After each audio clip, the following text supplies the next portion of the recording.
Here we are. Monday again. It's Monday. That's right. A different one.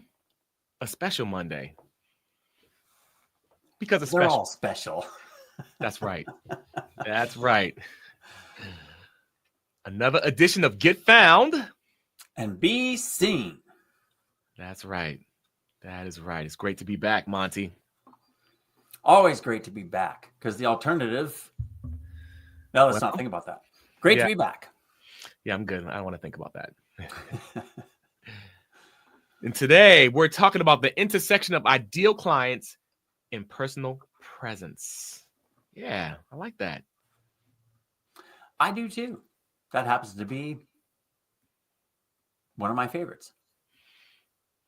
Your jam? My jam. Yeah, I like it. It could be jelly. I don't care. Yeah, it's all good. But an ideal client, yeah. Lots of people have been hearing that term a lot. Mm-hmm. Ideal client avatar. Formerly, maybe misinterpreted as target audience. Right. But it's something different, slightly different, you say, right? It's more focused. An ideal client is within a target audience. There are many ideal clients within a target audience. So that brings up the question. Well, what are you saying an ideal client is then? Some people might think it's, like I said, the target audience. So if it's not the target audience, then what the heck is it? Right. Let me pull up my armrest for this conversation. Getting all set up. Getting ready. So we should start identifying, right? Like defining. Yeah.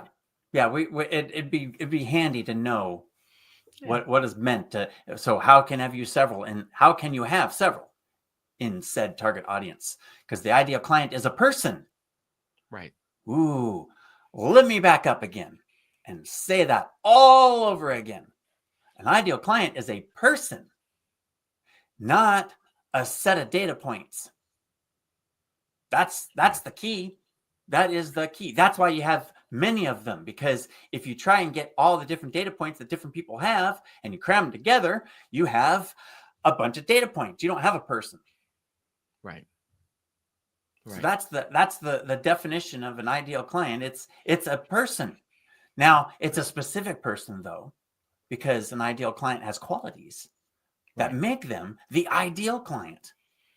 Now, it's not. So there's where the concept can kind of get a little muddied. Ideal client, meaning it's the one that's better than all the rest.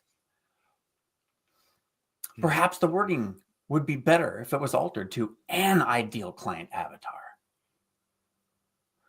Yeah. There are, of course, going to be some exceptions. There are going to be places and people and circumstances where there is just one. And there's so many of them, they don't need to worry about any other one. Right. Yeah. Sometimes it's different portions of the journey. It's the same person, but they evolve. And so therefore, they're a different person. Right. Different person, different place, different part of their individual journey. Exactly. Yeah. Right. I love that because that really cuts to it and gets into it, and it humanizes the person, which is the whole point. This is about relationships. Right. If you want to resonate, if you want to communicate, which is a two-way street, then you need to talk to the human. There's a lot of AI chatting going on.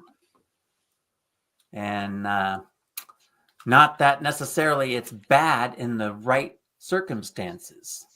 Right. But when you claim it to be human connection and you're automating this human engagement, I'm starting to have a problem with that. Oh, yeah. We're seeing that everywhere. Absolutely. Yep. All the social media platforms. Not to go off topic too far, but now it's getting to the point where I question every connection request that comes in. It used to be, there's somebody sent a message with it. Wow, they put some extra effort into it. Maybe there's an AI thing doing it for them. And that just, it loses the emphasis. It's no longer a special message. It's just Right. another message. Yes, it's watered down. And sometimes the effort Through to the okay. ideal client. I said that does tie back through to the ideal client. Absolutely. By Absolutely. defining that ideal client as a person, you can talk to that person. If they're just a set of data points, then you're just chatting. Ooh, Yeah. I'm I gonna like coin a that. new phrase. Yeah. Some people who like to use the word, hey, let's chat about that. Maybe they'll get upset because now if I start implying, well, chatting means there's an AI bot involved. I don't know. Yeah. But I'm getting a little frustrated with, I don't know, does that comment on my post a real person's comment Right. or not? Which is tough. That makes it tough for the person using AI, but also for the person not using AI. Because if it's real, you don't know. And if the person receiving it, like me or you or anyone online receiving it, there's that doubt and that hesitation in someone's mind. So thank you for another barrier. Right? Yeah. Yeah. On one hand, I don't want to feed the AI. Yeah. I don't want to respond to an AI driven response. But if it's a human reaching out, I don't want to not at least connect a little bit. Right. Even if they're not an ideal client, or even if they're not a collaborator or someone that I would want to continue any relations with. Just having that first, finding that out on a human level. We have so much of this filtering because old school thinking. Well, okay, we'll say this really quick for another topic, but there's so many people on the planet now, you don't need to reach everybody. Right.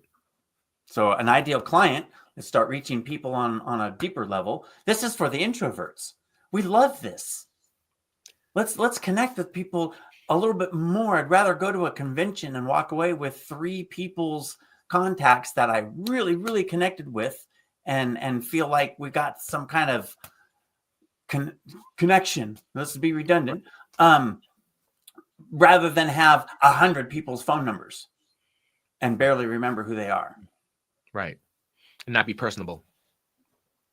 So the ideal client, defining an ideal client helps us focus in and do that so that we can talk to a person. That's why it's define a person. Then you can talk to that person. And then I'm sure that if you've ever talked to anybody in a group of people, that you're talking to one person, and you're in the group, but you're not talking to the group, you're talking to one person. Just happens to be other people around. Right. When someone else says, yeah. I've had that happen. I'm in a group of people, but the group aren't a group. They just happen to be in the same space. So it's I'm talking to this person. It's like a restaurant or cafe or something, and it's like, not to be eavesdropping, but what you're saying there, I resonate with that. Right. Sometimes it's about sports or music or a job feeling the jobs, the way a job's making you feel. Right. The emotional stuff, things that make Right. you emotional. That's what we resonate with. And that's why you can't talk to a set of data points and expect a set of data points to get all emotional with you. Right. Right. You got to come for the person. I agreed 100%. And that's so important, because like you mentioned, you do want to connect with them. And I love saying conversation. There's something, there's something about that word, besides, I know you mentioned chat earlier, but I love saying conversation. And when I think about the ideal client, I'm like, that's that opportunity to have that conversation with that individual who you guys can resonate with. And I think about the concept of having lunch with someone. You could have lunch, you could have conversation and go back and forth. And like you mentioned, I love that idea, what you mentioned as far as someone else coming from another table and saying, excuse me, not to eavesdrop, but those are the best. And because so many great moments come from that. And so, relating to your ideal client, that's the feeling that you want to bring, in my opinion.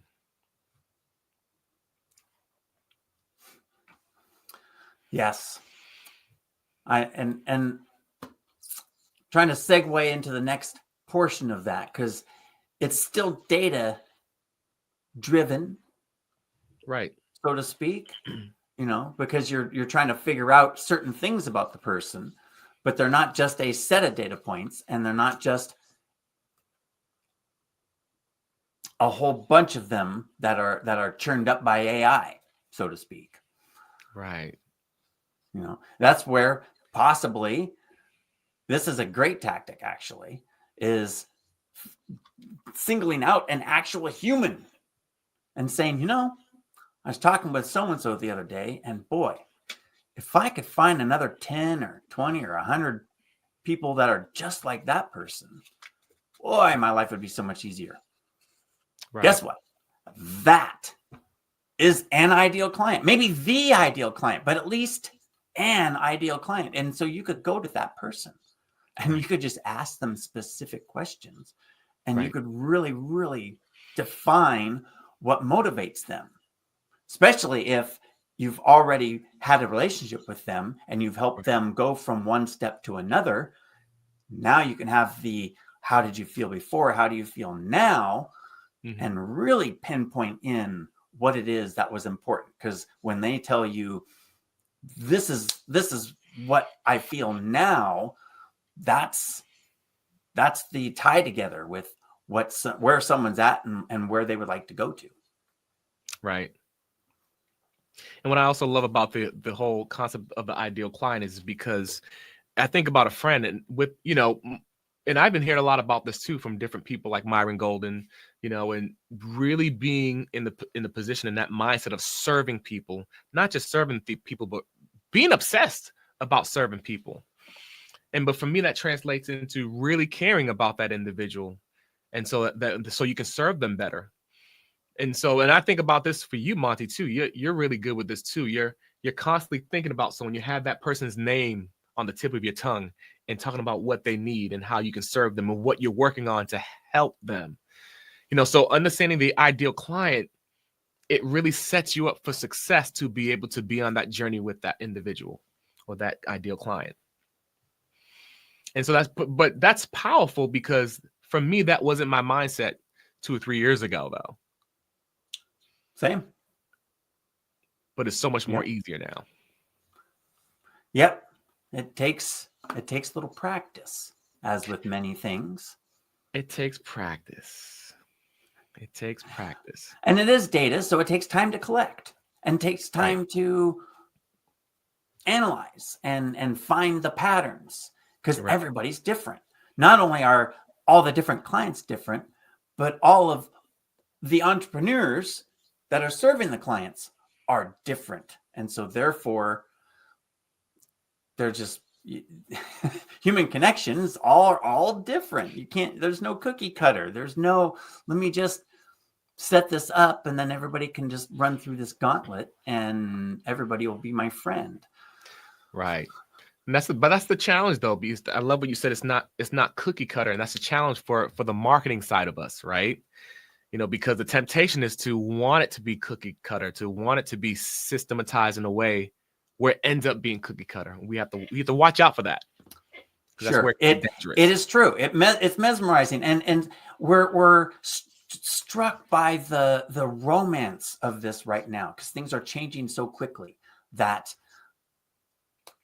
we want to take advantage of these things that can save our time, and that's where the drive comes from, to automate human connection, and I'm going to suggest that, I'm just going to flat out say it. Stop using modern technology to facilitate old, outdated strategies. There, I said it. Feel better? I do feel better. Instead of trying to tiptoe around the whole concept, the point is that you're trying to reach massive amounts of people, because that was the way you scaled before. Now, yes, it takes a lot of effort to do that, but that's why you got the results you got, or that's why those people got the results that they got. And if you're trying to replicate that and you're trying to shortcut it by making it go faster so that you can reach more people, this is taught out there. This isn't a new concept, and I'd really like to bring more light to it. If you get the right people, you don't need as many. That's what it comes down to. Yeah. So if your marketing strategy can get to the right people, aka your ideal clients, you don't have to reach as many. You don't have to automate as much of that. You can automate the tedious, meticulous tasks. Now, some people are going to say, communicating with some people is tedious and meticulous. That's part of the deal. And that's where the ideal client comes in, because you identify, oh, that's not my ideal client. I need to talk to these people in a way that those people are repelled. I don't want to reach out to all of those people, because then that's what's making me want to automate. That's an interesting concept. Yeah. Maybe you won't feel like automating all your human connections if you draw in the right people. Right. Yeah. I think it's a balance to strike. And like you Absolutely. mentioned, every market is different. So it's important to pay attention to that. But it's a game changer to be able to pay attention to it. And keep stock of that for us, for each person as an individual needs to do that. It's important. At the end of the day, you'll be happier. What's also interesting about that, though, is that when you've defined an ideal client, what you're defining is a human. All right. So that's really key. You're defining a human. Now, right. The context is you're defining that human in a way of a relationship with you. But you can interpose and say, okay, well, why don't I just define myself as an ideal client? What do I want? Where's my next step? Who do I want to help me? What problems do I need solved? I've even gone so far to say as, I think this is a good answer. Does this answer all of these needs that I've identified as a ideal client of this service? Right. Talking about self-awareness. Self-awareness. And then also that's getting right into it. Then it's easier to understand how someone else might be looking at it. That's the biggest mistake, is that people think, oh, well, this is how I feel. Everybody else feels that way. Or most everybody else feels that way. Yep. The beauty of a relationship. Simply ask. Well, yeah, simply ask. I like that, the relationship that goes along with conversation. Mm-hmm. Because communication is a little more clinical. So I like that. Yeah. In fact, I'm going to look at adopting that a little bit more. Thank you, Carl. You're welcome. Because that's the point. You might be trying to communicate with your set of data points, and you'd rather have a conversation with your ideal client. That's right. I like that. Sounds good. Yeah.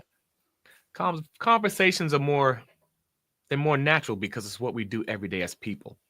It's just that as people, it's easy to forget to ask questions and have dialogue, conversation. Right, because communication can be super cut and dry. Mm-hmm. Friday, 3:00? Yes. Boom. Great. See you then. That wasn't much of a conversation. Right. Right. Yep. So true. So true. Now, Monty, so with this, understanding your ideal client, having communication, what about enhancing our self-presentation? Enhancing how we present. Ooh. That ties into what we've been talking about. Absolutely. But it kind of puts the ball in your court. Mr. Carl. Mm-hmm. How would you, with your context and perspective, with your human context and perspective, Right. 36 plus years in the entertainment industry. 37 now. Hi, yeah. Love it. Yeah, there you go. And that context and perspective, how do you feel that understanding and defining an ideal client helps you present and helps your presence when you're speaking and having a conversation? I think it's really helpful. From my standpoint, it's helpful because understanding, someone's dreams and challenges. And even before I say that, it's important that for me, I have to check myself to make sure I don't come from a manipulative standpoint. I come from wanting to have a mindset to serve people and look out for people. And so with that being said, understanding their passions, like what someone's passionate about. Like for me, my ideal client, what is he or she passionate about? Where is he or she trying to go? You know, what what are the challenges? What are the challenges they face? What are the challenges they face today? What were the challenges 6 months ago? It's interesting because for me, I like getting information from people like that. As an introvert, I like that one-on-one communication. So it makes it somewhat easier for me. And for me, it's important to slow down to be able to get that information. But as I have the information, it's helpful for me to present on camera so I can speak specifically to that individual. Even if, like you mentioned, if it's in the Facebook group or if it's on LinkedIn or any of the other platforms or even an email, it makes it so much more easier for me to have that conversation. And the word I think about is empathy. It helps me to be able Great to word. empathize with that individual, which is a game changer, especially in these different industries, to be able to slow down, take my time, and understand where they're coming from and to be able to empathize with them. So huge game changer, Monty. I like that. The empathy and empathizing. I think that ties that together um, for ideal client and personal presence. Because coming from your background, there's the actor and needing to take on personas, needing to play parts. Right. And so therefore needing to get inside of somebody's head. And in that circumstance, that somebody is typically a character, a fictitious character that has already been defined, that and you get to just mold yourself to that. Right. In this circumstance, we need to do something very similar, but nobody's predefined it for us. We're getting to discover that, which is actually kind of the fun and interesting part. Right. I'm a data analyst. I really enjoy finding the patterns in data. And so, yes, we can take a whole group of humans and find some patterns in there. Right. But when you overlay the different patterns that you're finding, you start identifying more and more uniquenesses amongst the patterns. That's the fun part. And that's the introverted connection part. Right. We're not satisfied with just knowing, hey, a bunch of people are afraid of water and a bunch of people are afraid of spiders. So I'm set up to help people with their phobias of water and spiders. Right. But there's so much more to that. Yeah. So much more nuance. Yeah. So much. And that's what makes it exciting, because that's a journey. And you think about it, we all love journeys. If you love movies, you love journeys because you're going on a journey. So I think about, it's interesting we mentioned that as far as me, as far as acting or even coming from the entertainment side of things. Yeah, you have to get into a character and you have to know yourself too. You have to be self-aware and know how deep you can go. But also and this is a different game right now where it's like with business owners or an ideal client, being able to see where they're at and use your imagination to see where they're at. And it's definitely from the conversation, especially if you could have a conversation. That's one of the things that blows me away the most. I could literally get in a DM with someone or get in a post with someone and have a conversation and see where they're at and pay attention and meet their need. It's simple. And because things are so fast, it's hard to pay attention and do that. But it's such a great journey, Monty. Because And we're able I'm suggesting that you have an extra superpower there. You have 37 years, give or take, of practice, yeah. of that empathy, of that. What I love to talk about is context and perspective. You know, there's that, hey, I feel this way, so everyone else must feel that way. Well, that's that mistake. That's perspective and context. Even when people say, well, I put myself in their shoes. Yeah. But that's not enough. What you've done is you've put them into their context, but you don't have their perspective yet. Right. You need to get into their shoes. They say, walk a mile in their shoes. It's like, well, the better thing would be wear their hat, because you need to get in their head. So the shoes is too far away. That's the context. Yeah. That's where you are. So that is helpful. And that is one of the steps. That's half of that, context and perspective. So there's just that other side that gets overlooked. It's very difficult. It's difficult. It is difficult. It's that level of communication. And I love the way you said that. I love the way you broke that down. And the way I break it down sometimes is I say to myself, I can never get into someone's shoes. I tried. You know what I mean? But what that means is that at every turn, I can ask questions. But sometimes there's not time to ask. There's no time to ask questions. I could pay attention to their emotional state. I could pay attention to how they're responding.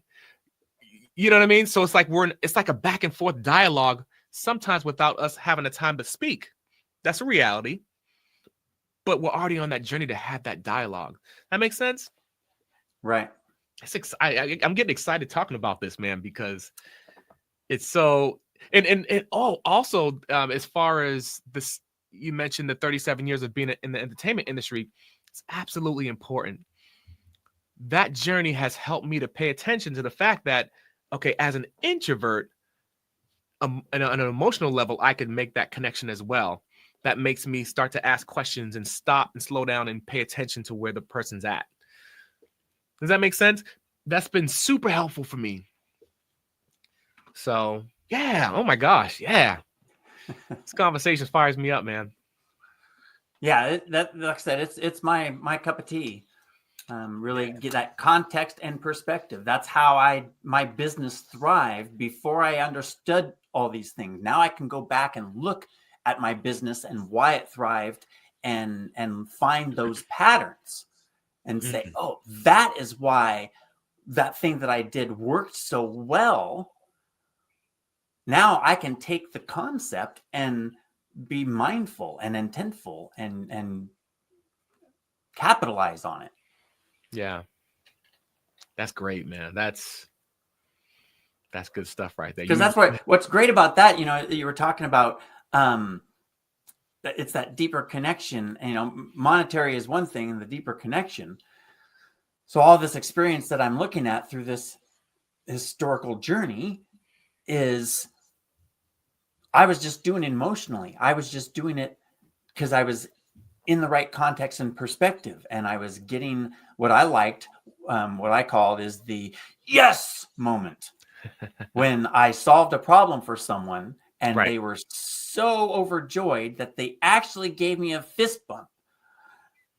So now when I look back and I want to monetize something, it's like, well, why wouldn't I want to monetize that? I'm already giving people the sensation of success where they give me a fist bump. If I can turn that into a business, perfect. Right. There's a lot of treasure there, Monty. That point you mentioned, that yes moment. I like to say aha moments. I like to say connecting the dots. Right. And here's the thing, even being an entertainer, being a businessman, being able to serve people with my talents, if people get blown away, like you're an introvert and you like to be in front of people, I don't love to be in front of people all the time. This is in the context with presentation.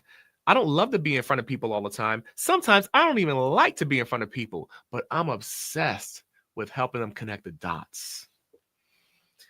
That's been a game changer for me, Monty. And so ideal client to having it, affect how you present. For me, that's been such a game changer for me. And that's where I've gotten to on my journey, being obsessed with helping them connect those dots, because there's nothing like it, Monty. That's an interesting side road with the introvert part and really identifying your ideal client. Because with the concept of I want to market and I want to sell my services or product or extend my business, whatever it is that you're going to try and do to make a living. Right. For an introvert who doesn't want to have 1,000 connections every day, it's scary and overwhelming and undoable. But by identifying and defining an ideal client, you can just focus on talking to one person. And again, like we're talking earlier, when you talk to one person, if there are other people around, they can listen. It's all good. It's all good. Maybe they'll even pipe in at the right moment. Right. And therefore that might be that second connection. That's okay. I can, like you were saying, you don't necessarily like to be in front of lots of people. What we have is an ability to turn on, and it takes power. Right.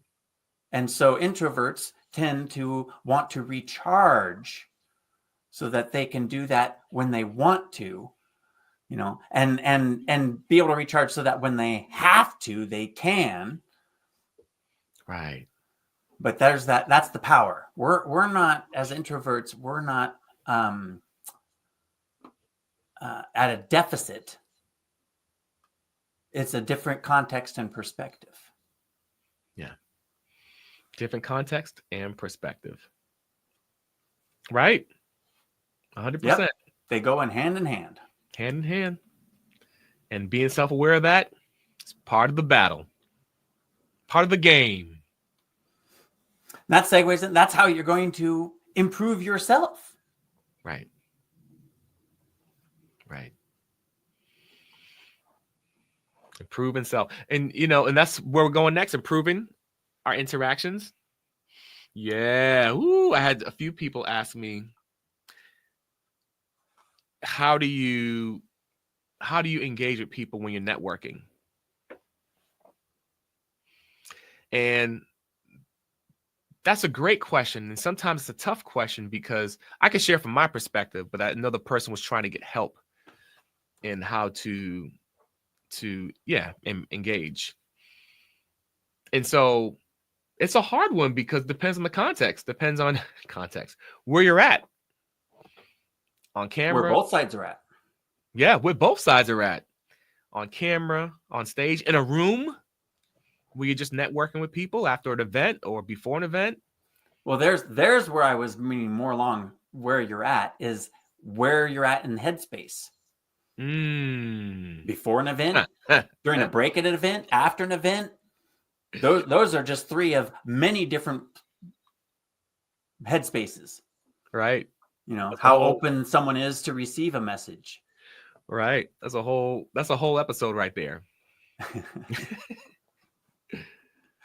But that's part of knowing your ideal client. Right. And then therefore, because here's the big point. I'll say it right now so I don't forget about it. But knowing your ideal client, and the big point flew out of my head because I called it out.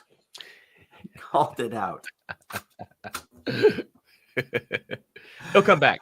Yeah, it's as long as I don't try too hard, it will come back. That's right. But there's something to be said for when you're networking, because it can be a double-edged sword, because you have to know yourself. You have to be self-aware, because if especially if you're an introvert and you're drained, and depending on when the event is and when you're interacting, You want to be genuine, you want to be authentic. And I know from someone like me, it's important that I come across as energetic because I am an energetic person. I just have to pace myself. And I find myself, Monty, even when I'm around people, there's some times where I fizzle out with my energy level. They may be like, "Are you okay?" I've learned to say, "Oh, I'm just pacing myself." And that's been a game changer for me. No matter where I'm at, networking, around people, I'm pacing myself. There's nothing wrong with saying that you're pacing yourself. And that might be something to pay attention to and think about when you're amongst people. When you're on camera, it's different. You have to make sure that your energy levels up and you're connecting with your ideal client because they need to be served. You're there to serve them. So that ties back through. Great. For the big idea Mm, is identifying the headspace of the ideal client. Now, the I guess that's the small idea. The big idea is so that way that you can identify the receptive mode that they are in. And by being able to do that, you can pivot your approach. So perhaps you want to connect and engage with somebody, because that's what brought this on, was how do you engage with somebody? So right. it all depends. Is it somebody new? Is it somebody I've met once? Is it somebody that I've had a prior conversation with and I want to strike it back up? So there are just a ton of variations. But where are they now? We're on break at a networking convention. Probably not a great time to ask questions and bring up deep thought. Right. Wrong frame of mind. That's pretty extreme and maybe blatantly obvious example. Well, that's important. But that way you can actually see that's what we're talking about, because it goes deeper than that. There can just be times when you notice, because you understand your ideal client and they're and it's a one-on-one in this circumstance, and they're not paying attention. Their eyes keep going off screen or something, or they keep looking at their phone or something. Again, then it's like you want to send your message, you want to communicate, but are they ready to receive said communication? Right. Right. Yeah, it's important to pay attention to cues. Visual cues are important. Verbal cues, like if you're having a conversation, you're networking, if someone seems really drained, or if they're just finishing up their meal or something like that, you don't want to just barrel in and say, "Hey, here are a whole bunch of questions I'm going to ask you." That ain't gonna work. But it's important to be able to see where they're at. And I know for me, like when I'm at networking events, I might ask a few questions, and if it feels like, I'll feel it out, and if they're not willing to answer right off the bat, or if they're not excited, or if they seem drained in their eyes, I want to back off a little bit.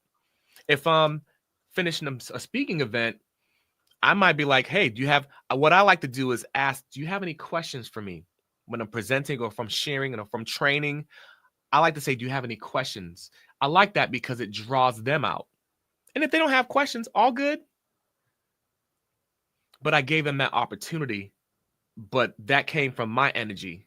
And they don't have to give their energy so much. Unless I'm making them rack their brain, I might give them a couple of options to help guide them and lead them. Those seem very simple, but they're so important because that's helping your ideal client along their journey with knowing where they're at.